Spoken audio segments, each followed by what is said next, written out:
हवा लगने को बहुत ही व्यापक रूप में लिया जाता है। मसलन एक मुहावरे, इसको तो हवा लग गई, का अर्थ है कि कोई व्यक्ति बुरी संगत में पड़ गया है। अतः कोई व्यक्ति जब कुसंगत में पड़ जाता है, तो उस स्थिति को दर्शाने के लिए इस मुहावरे का प्रयोग किया जाता है।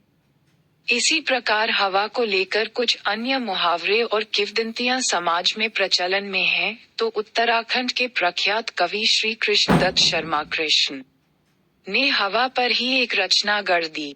आइए उसका आनंद लीजिए। हवा महा अनमोली, जग में हवा बिना सूना जीवन। जीव और निर्जीव सभी को देती मात्र हवा जीवन। ये प्रकृति उपहार जगत को चलता इससे जनजीवन।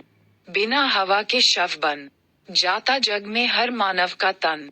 श्वास स्वयं ही रूप हवा का, बिना चले मचता क्रंदन।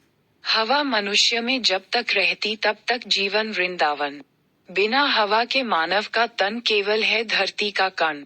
जीव और निर्जीव सभी को देती मात्र हवा जीवन। एक खिला हुआ सुमनों का कानन हर पल दिखता मुस्काता, लेकिन उनकी महक हवा का झोंका ही तो फैलाता।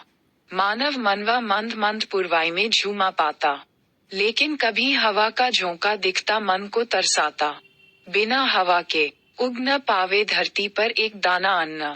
जीव और निर्जीव सभी को देती मात्र हवा जीवन। दो रूप हवा जब बिगड़ा पाता हवा बवंडर बन जाती।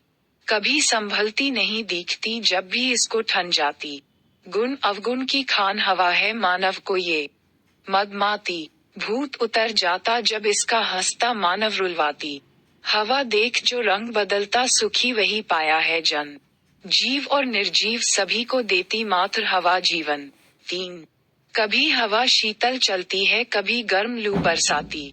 नयन हवा ही नीचा करती, कभी यह तनकर चलवाती। हवा स्वयं के रुख को देखा मानव को नित समझाती।